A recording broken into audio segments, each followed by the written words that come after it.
Next है हमारा test है जो कोची इंटीग्रल टेस्ट है। कोची इंटीग्रल टेस्ट के बारे में पढ़ना है हमें।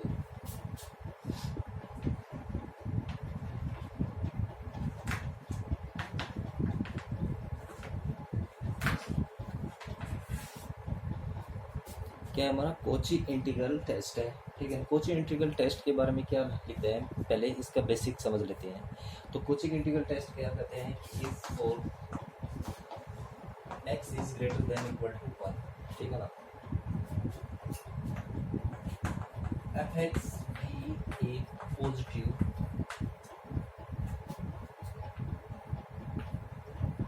Monotonic differential integrable function such that x is equal to un, ठीक है। तो इसने सबसे पहले बोला है कि x की वैल्यू है वो ग्रेटर देन होनी चाहिए 1 से या बराबर होनी चाहिए 1 के।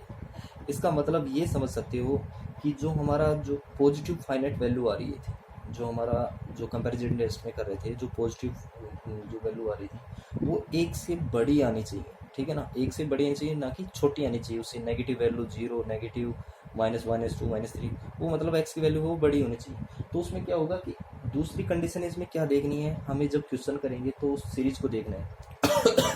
वो सीरीज क्या होनी चाहिए, वो बोला कि positive monotonic decreasing integrable function. Integration के मतलब इंटीग्रेबल मतलब वैसे तो कुछ भी मीनिंग निकाल सकते हो, लेकिन आपको देखना ये है कि उसका जो 1 से है 1 से वो छोटी डिक्रीजिंग ऑर्डर में होना चाहिए। जैसे कि यहाँ पे है वो डिक्रीज होती होनी जानी चाहिए, ठीक है ना कि वो इंक्रीज में। आपको ये देखना है कि वो डिक्रीज में, तब जाके क्या होगा, ये फंक्शन क्या होगा, इंटीग्रेबल होगा ये फंक्शन, ठीक है ना। जब जाके ये f(x) है वो किसके बराबर होगा, un के बराबर होगा। आपको ये तीसरी कंडीशन क्या रखनी है, f(x) को किसके बराबर रखना है, un के बराबर रखना है। फिर यहाँ पे n है तो n के लिए क्या करेंगे, n is a positive value for n, for value of n हमें क्या रखना है, n is equal to 1 to infinity for un is convergent improper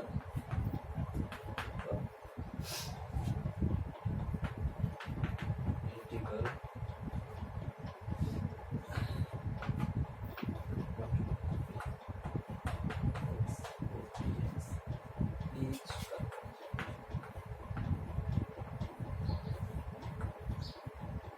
मतलब सीधी सी बात है कि सीधी सी बात है कि जो ये हमारा इंटीग्रेशन करेंगे f(x) dx का, अगर ये हमारा कन्वर्जेंट आ रहा है, ये कन्वर्जेंट आ रहा है, तो ये भी हमारा क्या आएगा, कन्वर्जेंट। ये प्रूव करना है कि ये कन्वर्जेंट है कि नहीं। उसके बाद ये कन्वर्जेंट आ गया तो ये भी कन्वर्जेंट आ गई। दूसरी कंडीशन आपको क्या देखनी है कि यहाँ अगर यहाँ पे n की वैल्यू 1 से स्टार्ट हो रही है तो वहाँ भी 1 से स्टार्ट होगी। अगर n की वैल्यू 2 से स्टार्ट हो रही है तो यहाँ भी 2 है। अगर मान लीजिए n की वैल्यू 2 है तो यहाँ भी क्या होगी, 2 से ही स्टार्ट होगी। अगर n की वैल्यू 3 से स्टार्ट है तो 3 से, और अगर यहाँ पे 4 से स्टार्ट है तो 4 से 4 आएगा यहाँ पे। तो मतलब कुछ भी नहीं है इसमें, क्या है कि जो x की वैल्यू वो ग्रेटर देन इक्वल टू 1 होनी चाहिए, ठीक है। नेगेटिव वैल्यू नहीं जानी चाहिए। दूसरा वो जो सीरीज दे रखी है वो क्या होनी चाहिए, डिक्रीजिंग ऑर्डर में होनी चाहिए। तीसरी बात क्या होनी चाहिए, f(x) को un के बराबर रखना है। मैं क्वेश्चन जो करोगे और जो बेसिक है इनको दोनों को मिक्स बता रहा हूँ, ठीक है। उसके बाद में क्या करना है आपको, जो n के लिए है, n क्या है, वैल्यू ऑफ n के लिए क्या है, इसकी वैल्यू अगर 1 से स्टार्ट हो रही है तो ये भी 1 से स्टार्ट होगी। अगर ये 2 से स्टार्ट हो रही है तो जो इंटीग्रेशन करेंगे वो भी 2 से स्टार्ट होगा। यहाँ पे क्या होगा, ये इम्प्रॉपर होगा, किसका इम्प्रॉपर, इसके लिए होगा। अगर ये पूरा है, कंप्लीट है, मतलब ये पूरा ये शो करता है कि ये कन्वर्जेंट है, तो ये भी क्या बताएगा कि ये कन्वर्जेंट है। अदरवाइज ये क्या होगा, डाइवर्जेंट।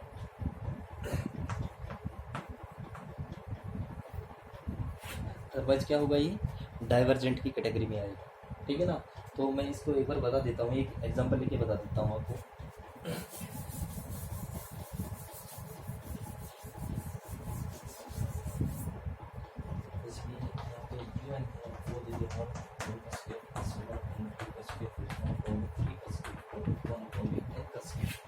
जैसे कि ये क्वेश्चन दे दिया हम लोगों को, ठीक है ना।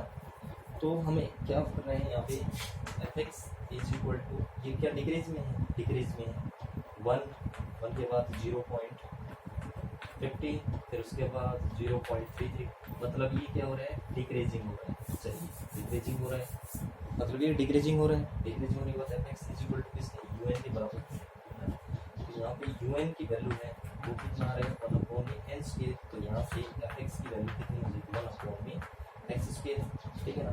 इसकी वैल्यू 1 से लेके और कहाँ तक है, इन्फिनिटी तक है। तो इसको भी इंटीग्रेशन करने पड़ेगा 1 से लेकर इन्फिनिटी तक।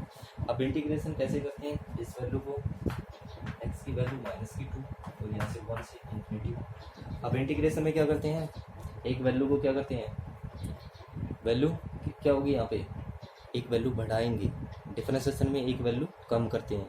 तो यहाँ पे एक वैल्यू क्या करेंगे, बढ़ाएंगे, बढ़ाएंगे तो क्या करेंगे, प्लस करेंगे इसका इंटीग्रेशन। तो +1 किया तो इसका हो गया x की पावर -1, ठीक है ना, -1। और बढ़ी हुई पावर को क्या करते हैं, नीचे लिखते हैं, सीधी सी बात है। तो इसकी वैल्यू को क्या करेंगे, इसको आगे माइनस कर देंगे, ये माइनस कर दिया, ठीक है ना।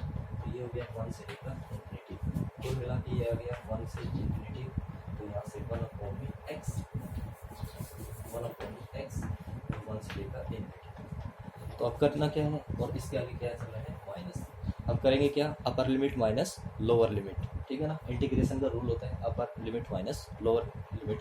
कई क्वेश्चन आएंगे जिसमें पार्शियल इंटीग्रेशन का यूज़ होगा, पार्शियल, जिसमें ए बी सी की वैल्यू निकालते हैं, जैसे उसमें उसको एक को छुपा लेते हैं, दूसरा निकाल देते हैं ए बी की वैल्यू। तो इसमें इंटीग्रेशन का भी आपको मालूम होना चाहिए, जो कि +2 लेवल की बात है, ठीक है ना। तो यहाँ से अपर लिमिट 1/इन्फिनिटी माइनस 1/1। तो यहाँ से ये तो हो गया 0, और ये माइनस बनाएंगे, क्या बनाएंगे, 1 कर दूंगा, जो कि क्या है,